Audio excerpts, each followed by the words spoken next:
Hello, I'm Frank Stanishi of Open Forum, candid, frank, and live, of course. Welcome to the Spanglish World Network on Zingo TV, channel 250. Please remember to download the Zingo TV app at the respective app stores for iOS and Android devices. While you download, make sure you rate and leave a comment. Both apps are absolutely free. Zingo TV is available on Google Chromecast, Amazon Fire, Fire TV sticks, Roku sticks, and also on all smart TVs 2016 forward. Now on Open Forum, joining me is Ron James, entertainer, author, actor, series innovator, comedian, and socially conscientious human being. Self professed Stephen Leacock on Benzedrine. Ron James, North American, even Edinburgh Chase has settled him here at home in Ontario. And he is going on a great tour. It's called the Back Where I Belong Tour in Ontario. Ron James, the author of All Over the Map, Rambles, and Ruminations from the Canadian Road, a book of his life, the life of others, and how they impacted Ron. The book does not hide from the injustices of our Native and Aboriginal First Peoples, those that they have suffered, without shame or any real change. Ron James, thank you for joining me here today. And I guess my first question is, how important is it that your views as a witness to injustice be part of your platform? Uh, I think that's the greatest thing about what you're doing here. Well, thank you, Frank. I mean, I think comedians by nature are iconoclasts, and I think it's imperative that we speak truth to power. Yet, we have a country that has a certain deference, or it did prior to the fractures that have occurred during COVID. Excuse me, a deference for authority, sometimes dysfunctional, as Farley Mowat said to me. He said to me once, he said, Canadians don't trust satire, Ronnie. You got to sneak in the back door and be sitting down at the table before the bastards even know you're in the house. And having started out my career in Second City, we always tried to adhere to that adage and play to the top of our intelligence, not the lowest common denominator. But we also peppered our 2 hour show with all kinds of different sketches. So they would appeal to everybody. You would have a political scene, and then you would have a relating scene, or you would have a cast scene. You might have a solo spot by somebody, and Um, I carried that mandate into my stand-up. So for the 100 minutes to 2 hours, I'll be on stage without a break. I'll land on political issues. I'll land on social justice issues. I'll land on relationship issues, and changes in the zeitgeist, so to speak. And of course, now hitting the road uh, with these tectonic and seismic changes afoot in the world, it's more imperative than ever that people um, try to make sense of the chaos we're all walking through in the language of laughs. But I don't think they need a sermon. I think they need an escape hatch, because I think everyone's so inundated with so much information.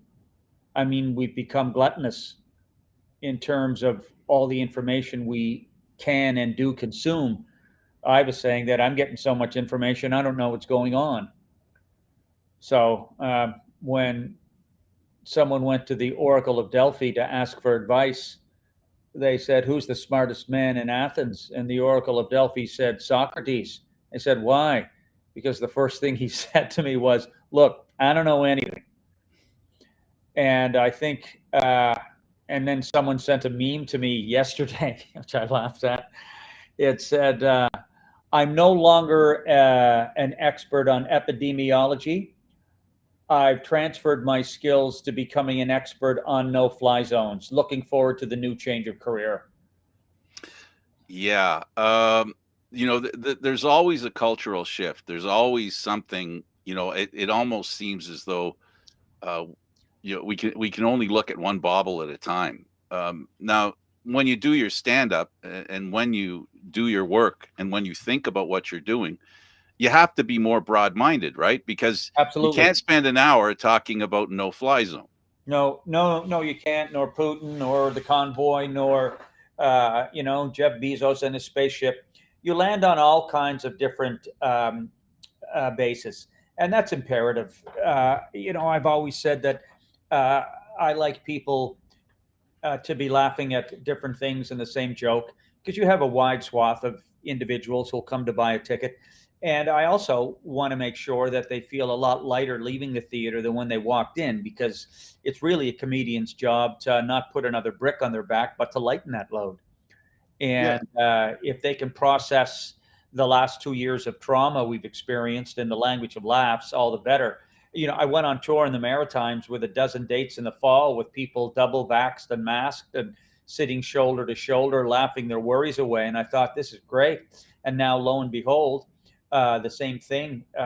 3 months later, I'm going on tour, and this uh, major seismic shift in the psychic paradigm. I mean, there's phrases thermonuclear war being stated in the news every single day. And I said, you might as well laugh, because come Easter, we could all be space dust flying around a ring of Saturn anyway.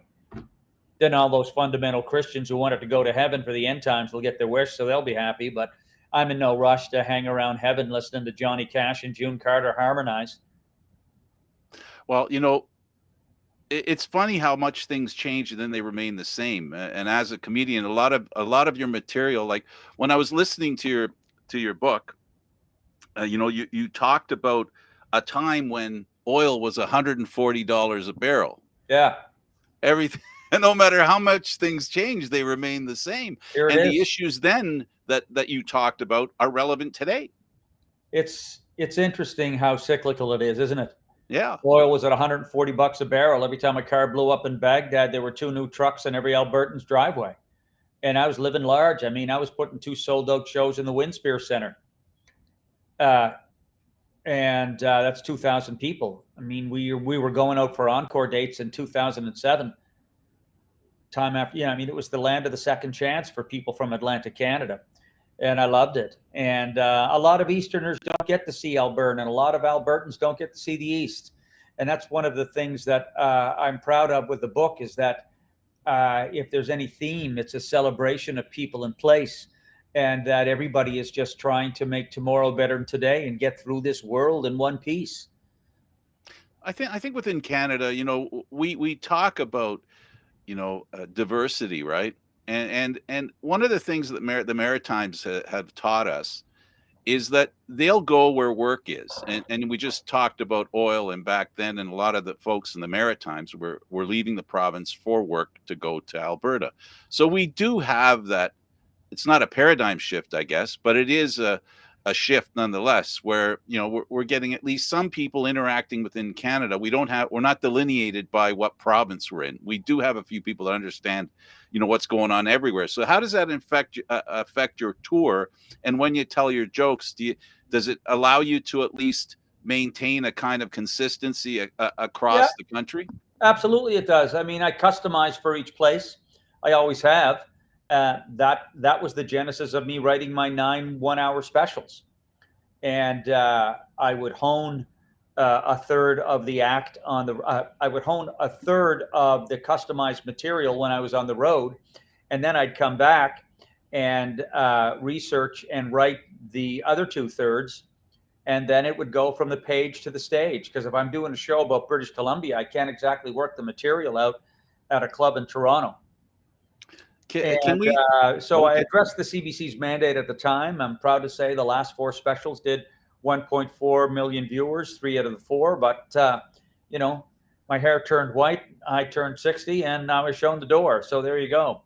Uh, But I just wish they had given my 1 hour spot to uh, another young comedian, or a younger comedian rather, who could have encapsulated the events of the year. I think the country deserves it, rather than what passed off as stand up.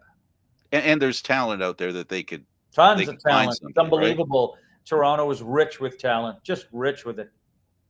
That's the tough part, business, None of politics, these and people go out to the clubs. They don't sit in the clubs. Yeah, I mean, everything's changed so much since I started. Someone told me that my buddy's a director. He said, nobody wants to look at you unless you got 10,000 Instagram fans. So there's that too, right? yeah, I know, influencers. whatever they are. That's what they call them. I don't Well, know you what still the have to be index is. competent at your craft, and Absolutely. that's always going to be a mandate. It's you can, people think they can catch lightning in a bottle and become an online sensation, and I suppose maybe you could, but at the end of the day, you got to be able to deliver in front of a live house. I don't think that's ever going to change with comedy. Well, there's It always hasn't there's changed always since the fool put a bowl in front of himself during market day and did 10 minutes on the price of turnips. Well, we live in a world today where people are looking for instant gratification, and I guess Absolutely. it's easier to be connected to somebody who basically really doesn't say much other than what they're having for breakfast today. So that's the issue that you have to contend with. But I'd like to dive in more into what it takes to be relevant. Like, to me, that isn't relevant because in a month, what they did is going to be the same thing they do this month. The relevance to me is a young man like you growing up in the Maritimes. What brought you to comedy, and what inspired you to make and gave you the belief that you could do something like what you've done? That's a great question. I would have to say, I mean, I was always funny. My father was a great joke teller, really good joke teller, great sense of natural timing. He was the Newfoundlander. My mother was funny, and uh, you know, we weren't the kind of kids who were told to, uh, was it sit down and shut up kind of kids. I talked a lot, had the ADHD, but I was always a class clown, and talked too much. That came in the report card. So there was already a natural aptitude for getting laughs. I can never remember a time when I didn't. That being said, it's an absolutely exponential leap, as I've said in my book, to go from being funny in the classroom or kitchen to stepping out from behind that curtain in front of the glaring solo spot that's staring at you like the judgmental eye of God. And the audience isn't saying a thing. All you can hear is the rapid beating of your heart and their contemptible silence that's screaming, "Get off." And so that is um, a huge leap of faith. And telling you this story now, I still remember the first time I stepped on stage at Yuck Yucks on Bay Street in 1980. I still remember the fear. I still remember uh, oh boy. And I tried it for about, 3 or 4 months, and I didn't have the courage to bomb all that time. So I ended up in an improv company in Second City, which was a great choice at that time. And it was appropriate for me. So what had influenced me was the incredible birth of great comedians in the 70s. Robin Williams, Steve Martin, George Carlin, Robert Klein, Billy uh, Connolly. Billy Connolly. I didn't discover Billy Connolly till later in life, Ah, and then it was Saturday Night Live, and so I began to find out that the Saturday Night Live guys had come from Second City. But I did some plays in university, but mostly I was really funny just riffing with my pals, and or I was riffing and they were laughing. And so I came to Toronto, and uh, after I graduated with a degree in history, I had no plans to do anything. The only thing that was open to me was a job at the phone company if I wanted it, because I'd worked there for 5 years in the summertime taking out telephones. I didn't want to do that. I had a feeling in my heart after doing a couple of plays and getting the response I did and showing up in the variety show, but it was an addiction then. Laughter was an addiction. I needed that. I needed it to feel whole. And what's nice that as you grow older and become more professional, or become a professional in this calling, uh, there's not a desire to be on, quote unquote, all the time. yeah, but you still what your background tells me is that you were given an opportunity to believe that you could say something, and then having said stuff, you were able to learn about the reaction of people and use that as a foundation, I guess, moving forward in your comedy act, because you need to talk and you need to react to what people say. So how does that affect you moving along over the years, where listening to the audience, how has that affected you? You mean listening to what an The audience wants to reaction, yeah, hear? their reaction. How important is it moving forward? From year to year, the audience shifts. We talked about certain paradigm shifts in life. Yeah. So how do you keep up? Is it any kind of challenge to modify what you're doing based on reactions of the audience, or you feel you're leading the audience along? Well, it's this metaphysical tennis match you have with the audience, right? So that's one thing. There's instinct as well. Your instinct tells you when you should and shouldn't. I mean, it's remarkable the way the brain works when you're on that stage. It's cutting and pasting at the speed of light. And you might have look, I've got 9 1-hour specials worth stuck in my head. And then at the beginning of each tour, I write new stuff in order to address the issues of the time. So when you feel an audience pulling out on something, you need a good place to land, which is usually a strong joke and a universally relatable subject after something that's controversial. That being said, you have to strike a balance between artistic needs and audience expectation. You can't pander to an audience. They'll smell that too. But this polarization and fracturing of the electorate that's occurred, I think that my demographic is more or less boomers and younger people too, but I think I draw the enlightened and people who want to be moving the world to the right side of history. If there's a small percentage of my audience that feels disappointed, I tip the wrong apple cart at times.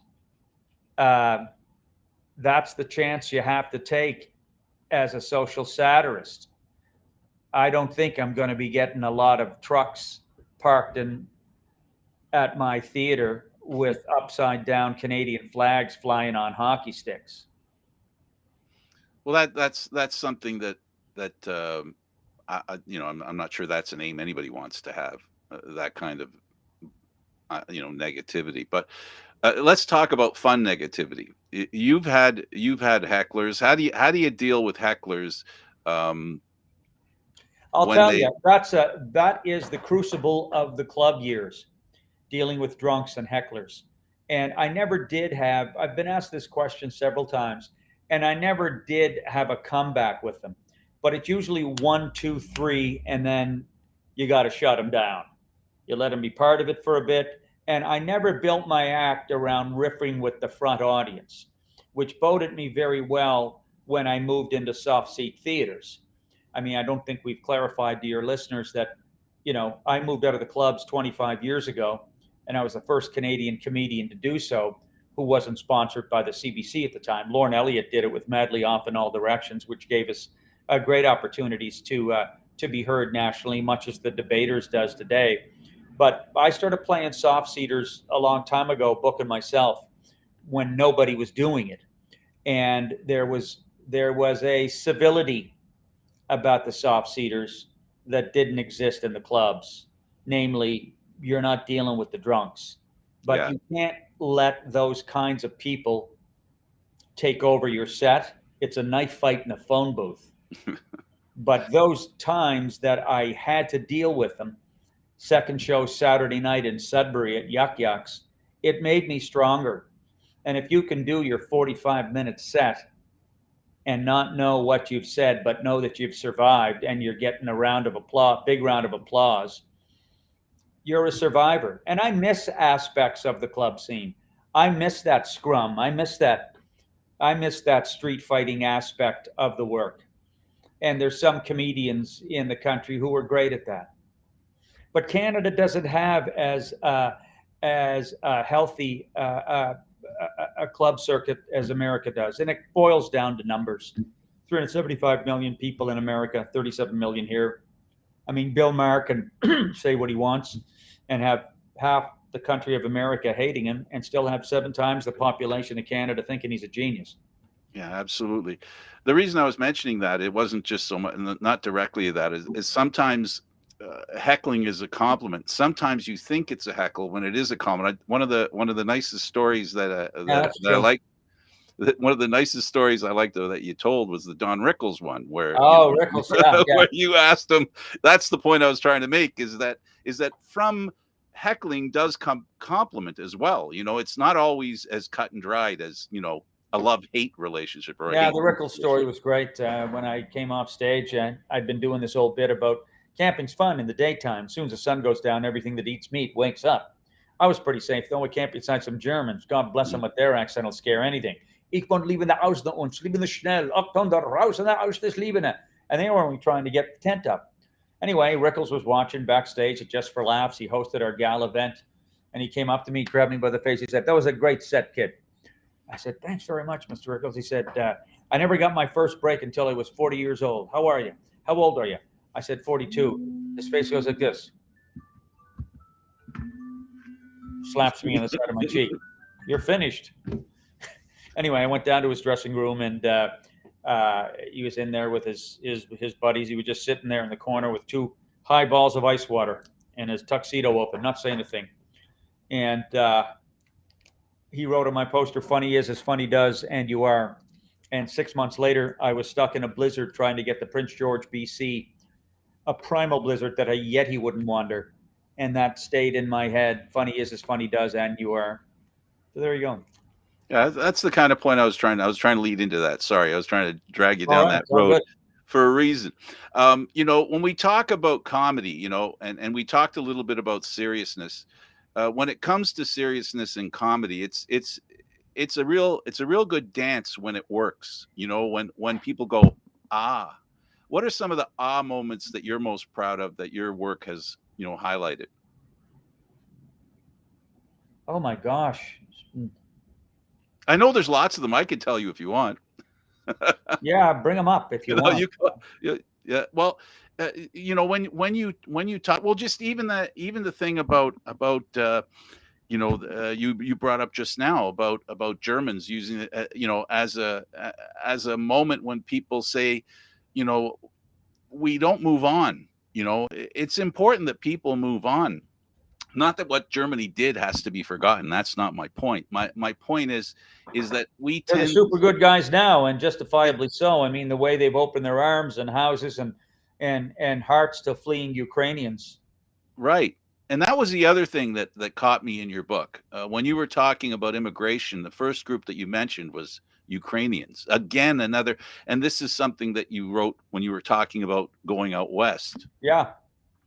And how that comes to the fore now. There it is, full circle. The 1880s and the government promising people from European backwaters were bad guys with big mustaches, kicked you comatose for just looking happy.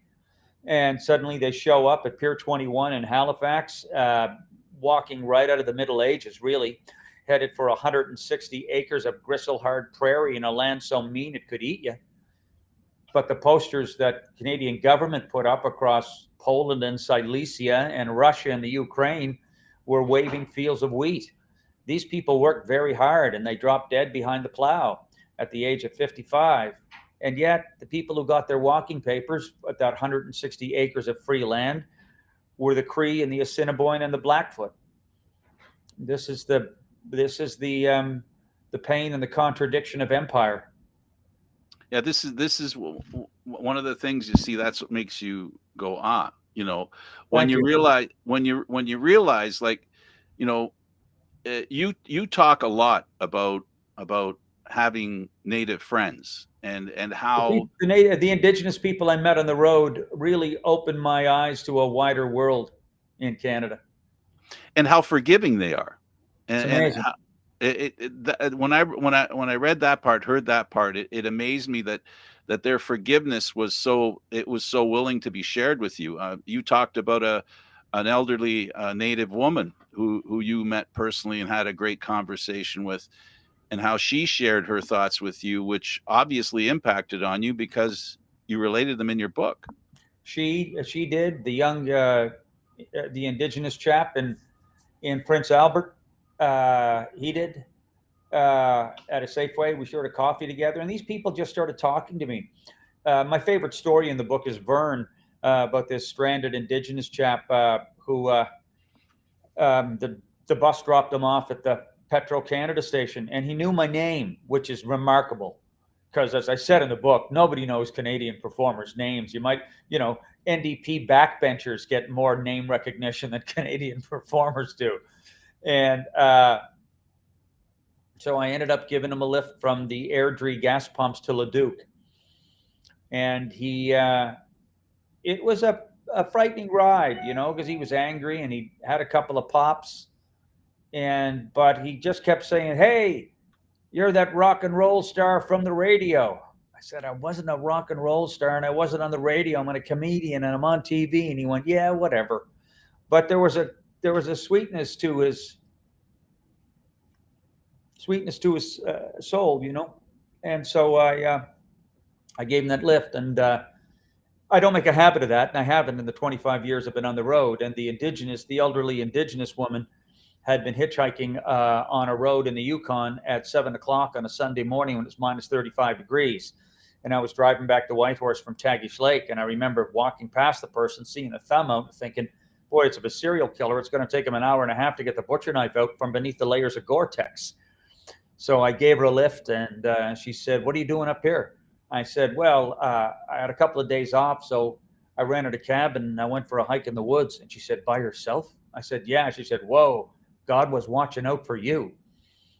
I said, "Why is that?" She goes, "The bears are waking up early because it was so mild. One of them's eating the dogs down by the lake and taking everything but the head."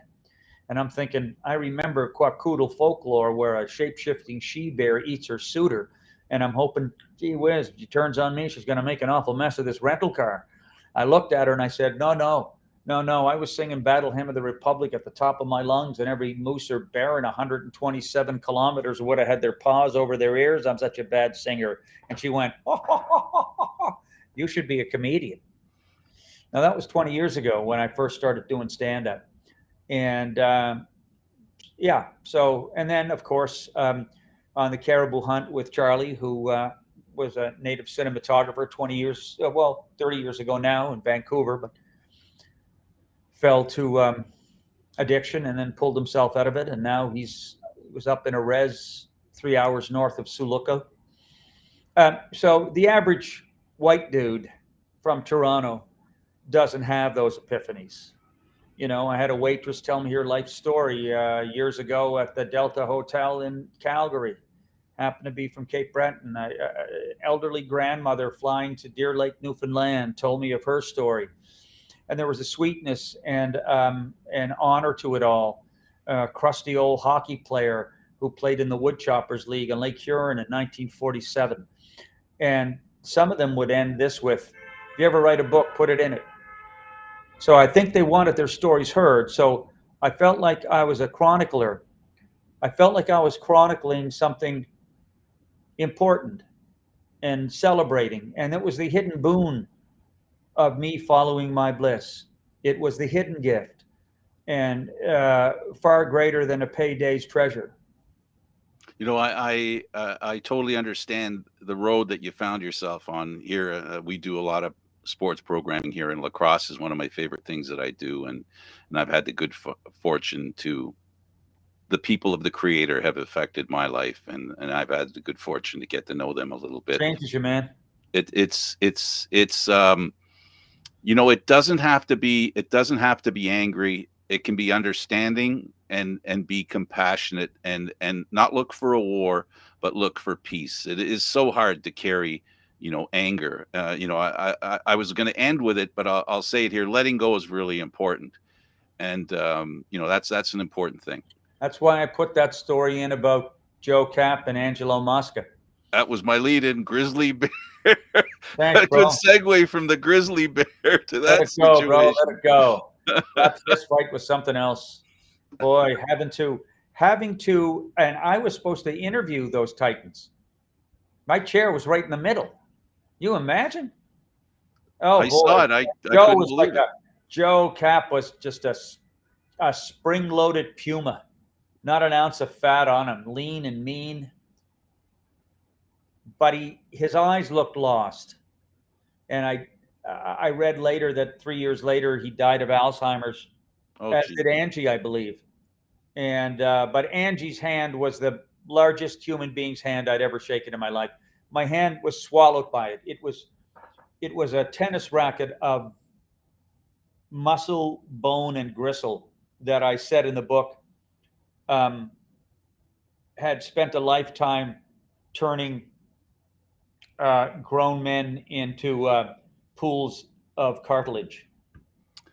And it appeared you were. It felt a little bit like you were at a rodeo and you were looking for the barrel to hide in. Oh man, I tell you, the only way to have survived that would have had rodeo clown training, but there was no fence to jump over.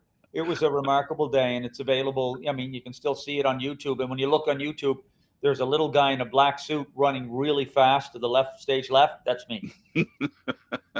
I have to say, just this one story again. I mentioned all my programs. I'm plugging my own shows, and that we do CFL show. I've been doing it for years, and it's amazing. That is one of the greatest stories in CFL history that isn't told enough, in my opinion.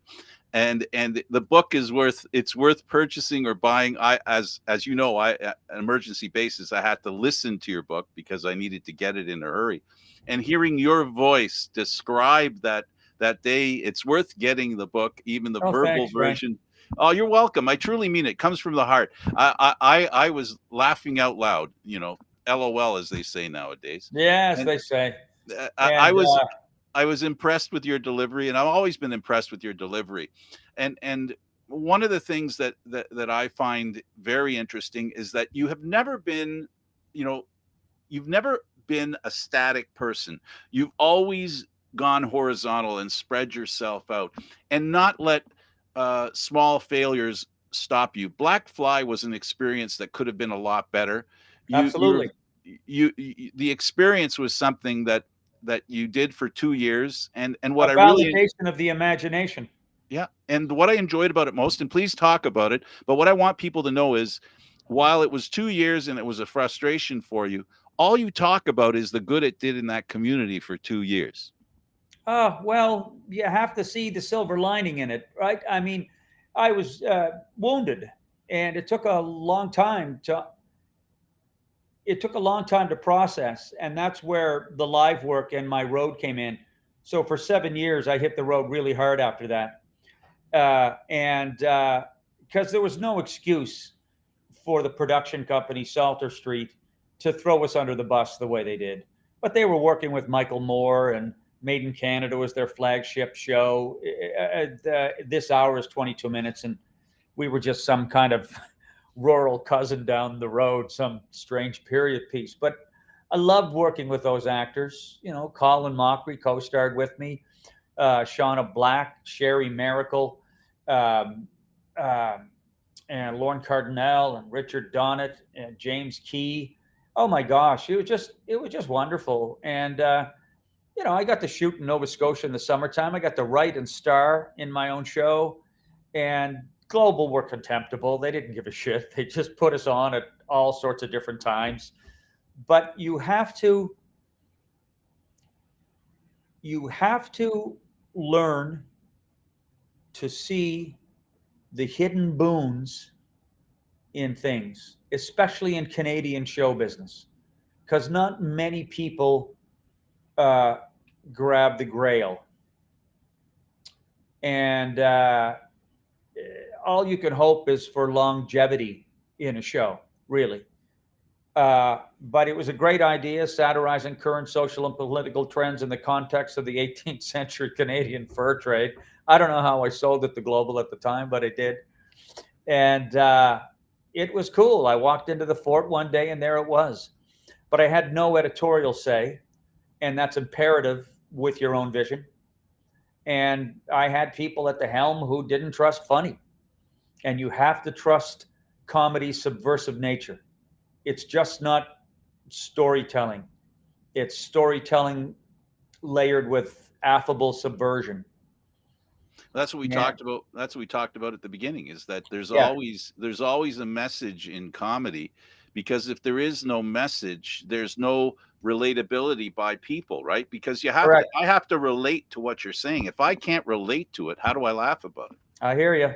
And trying to relate to a show set in the 1783 is a challenge for any contemporary Canadian. But It's a system that's been tried, Ron. You weren't that far wrong. I wasn't. I was inspired. There by are tons of Blackadder. shows Yeah. that speak to today using yesterday. The past.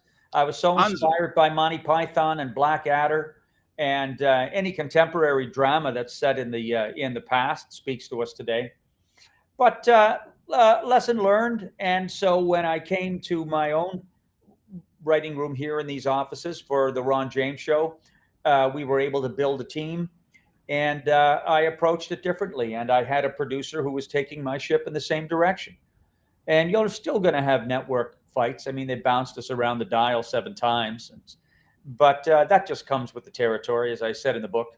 But what you have to take from it is the experience of growing. And I made a good living, and I put my kids through university, and built a house and things. So these Canadian dreams were actualized. And I'm a working class guy. Dad worked for the phone company. Mom was a homemaker.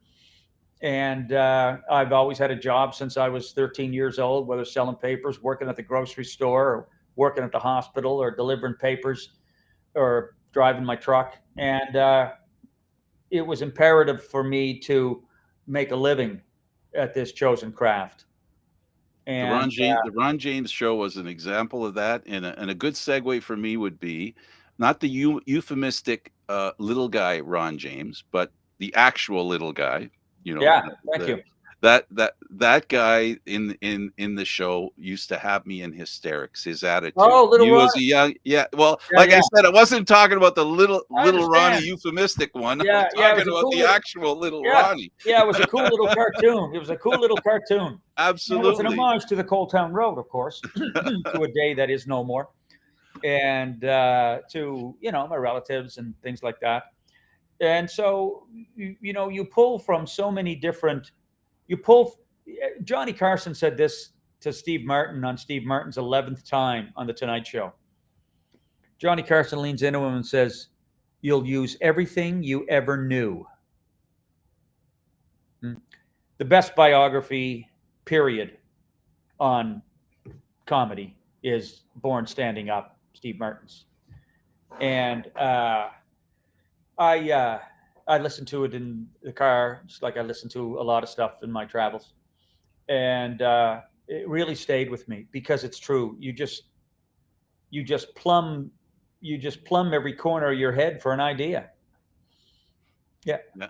And I think also the other thing that was very touching for me is comedians are a very tight group of people. They support each other.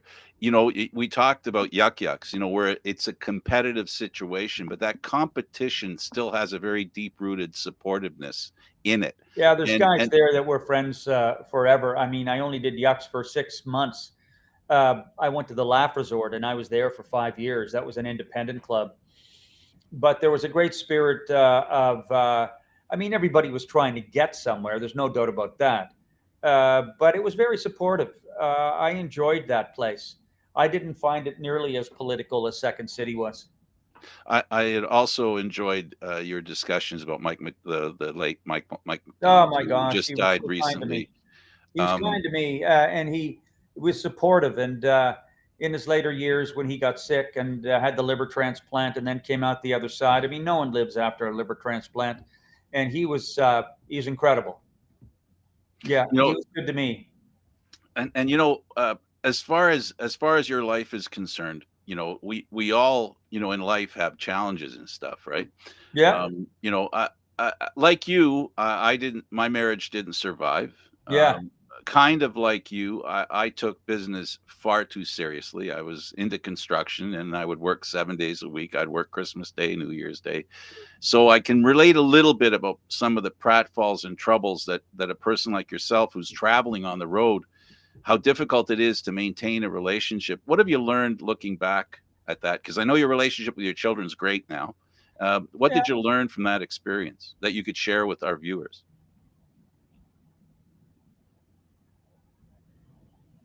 Find balance. Find balance. Don't let ambition scuttle your dream of ambition. Don't let ambition scuttle your dream, which sounds like a contradiction.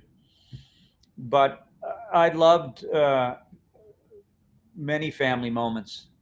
Right? Because you And talk about it a lot in the book. It's interwoven among the in the whole book. How you kind of almost knock yourself a little bit. I was feeling sympathetic for you because well, I to wanted admit to the be kind fair of to stuff. her too, because I mean, I wasn't easy to live with. I mean, Yeah, it's but like I knowing say, that it makes you strong. And if we like, that's what I needed to do. It just took me too long. It's hard to admit your failings, right?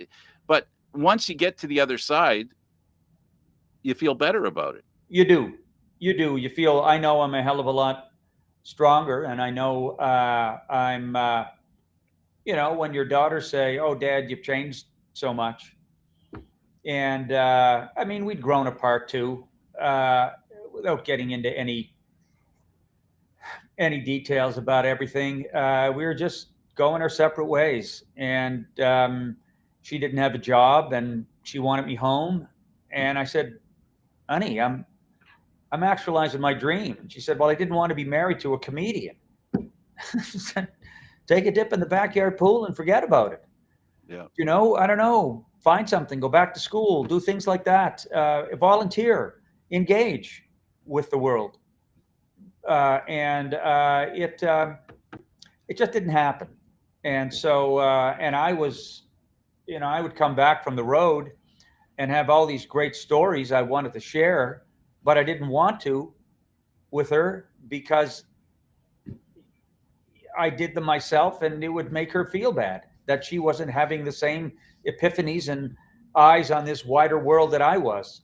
And that's the price you pay. I'm sure others have paid it in the past. Many have paid it. You're But I'm not in alone. a place now, I like where I am. I got a good gal, and my daughters and I hang out, and I managed to get a little place down in Nova Scotia that I can go to in the summertime. I can rent when I'm not there. I lost my dad, who I speak of highly in the book, 5 years ago this August. And so there was a bittersweet aspect to that purchase of the place because he never did get down. But, my mom is 90 in July. I have good friends there. I'm really proud of my book. And I'm so jazzed to be back on the road again, despite these polarities that exist and the angst that exists in the world. I consider it a great honor to be able to step on stage and make people forget their troubles for 2 hours. Absolutely, and help us understand and relate with our own parents. For example, don't touch the tent when it's Exactly.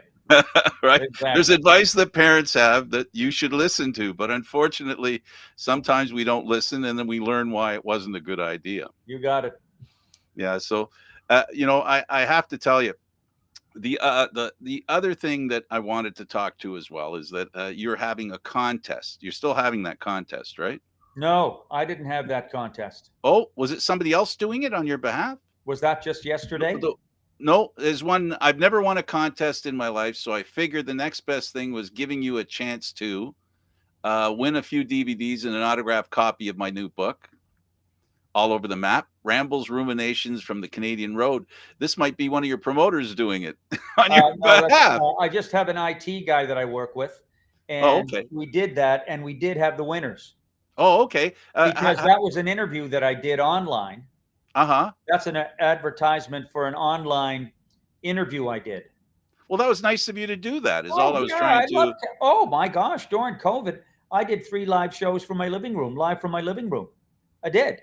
I mean, we got 3,700 people one New Year's Eve. My first special, Hindsight is That's 2020. right.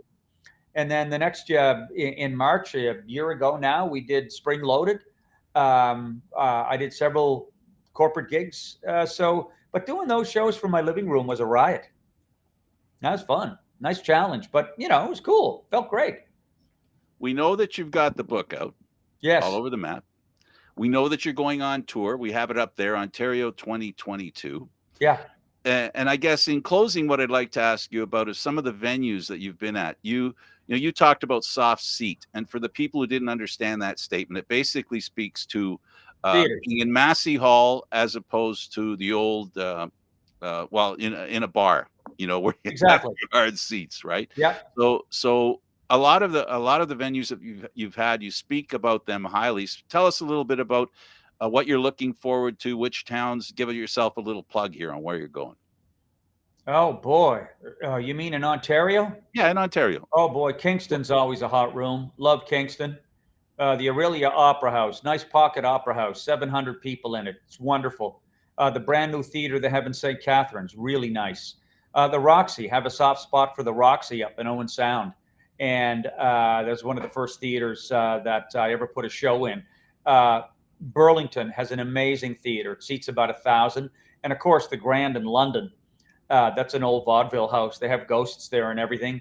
Shot one of my specials at the River Run in Guelph. They always come out large for that. And of course, there's the Showcase in Peterborough, a perfect demographic for a town. In fact, I think that's where Procter & Gamble will test all their products because they have one of those perfect demographics, right? And, there's university, working class, rural, back to the earth granolas and professional. It's wonderful. It's a really great room to play. It's one of 3 rooms in the country. I've gotten 3 sold out shows at it on one tour. Those days are done though, I think. I'll tell you though, it should be fun. I'll be looking. I think you go to Barrie too, right? I'm not in Barrie this time. Oh, you're not in Barrie this time? No, I'll be in Barrie next year. Okay. Well, I'm up that way. I'm up by Simcoe, so you're going to make me drive, aren't you? Well, you must be close to. Well, if you're in Simcoe, you'd be close to Aurelia, wouldn't you? Yeah. You could call it close. And what about Newmarket? I'm in between. I'm in Wasaga, to be clear. Well, Newmarket's kind of close to there. No, I guess. Oh, don't worry. I'll hunt you down. There you go, Frank. Oh, it really, Ron, it's always been a pleasure for me to be a fan and now have an opportunity to get to talk to you. I have to tell you, your sensitivity and your quick wit and your rolling, I'll tell you, I got to have a dictionary beside me, but I can never look up any words fast enough because of how quickly you speak. I got to tell you, if somebody wants to go to your concert, if they paid by the word, a real great value. I got to tell you. Thanks, buddy. Well, you're welcome. The way language trips off the tongue and tickles the ear as well as the funny bone, Well, and, you have a rapper kind of feel to what you do. Rappers have told me that. My buddy's son's a rapper, and he said that to me once. So I guess so. But I slowed it down in the audio recording. And I'm not nearly as frenetic physically on stage as I used to be when I started. But I do enjoy the spoken word. And I think that's why I stayed in Canada, because there's a better public school system here. And that's what Lorne Michaels said to me years ago. I gave Mike Myers a star on the Walk of Fame in 2003, and I had a really good speech. And I went down to see Lorne Michaels about Saturday Night Live. And he saw my first special, and he said, he was wrong about some things. He said, you belong on the radio. And, a television series and 9 one-hour specials later, you're wrong, Lorne. Yeah. But he did say my deference for the spoken word won't work in America because America is a visual culture. They're not very... a literary culture, and that Canadians who come to America make the mistake assuming that America's public school system is as good as ours, and it's not. I just think it doesn't stick either. I think their system's okay. I just don't think it sticks. They're very myopic. I've traveled to Europe a few times, and I can remember more than once standing in front of a fountain and listening to two Americans, and the phrase I always heard was, "Wow, there's a lot of foreigners here." Shut up. Shut up. Wow, there's a lot of foreigners here. Isn't that perfect? Isn't that perfect? Ron, it was Hey, a brother. pleasure. It was a Yeah. pleasure talking to you. Right Thank you on, so Frank. much for making time for us. Hope your fans and your audience enjoyed it, buddy, as much as I did. Thank I you. know they will. I know I did, and I know I'll be watching it again to see how many mistakes I made. Not Oh, I just don't think kidding. you made any. I don't watch again. It's, Thanks, thank buddy. you, Ron. Thanks for the plugs on the book and the tour too, mate. You're welcome anytime, my friend. Thank you. Okay. I don't know how to get out of here now. Yeah. I I'd like gotta to get thank out. Ron Jones. I'm Ron James. Sorry. I'm Frank Stanishi. Thank you for watching Candid Frank Live's Open Forum, Fridays at 4 p.m. Eastern Standard Time. The show can also be heard on the Spanglish World Radio Network for Open Forum, other news, entertainment, and sports programming we offer. Please check out spanglishworld.ca. Spanglish World. Watch it, hear it, read it, download it. Thanks for watching, everybody.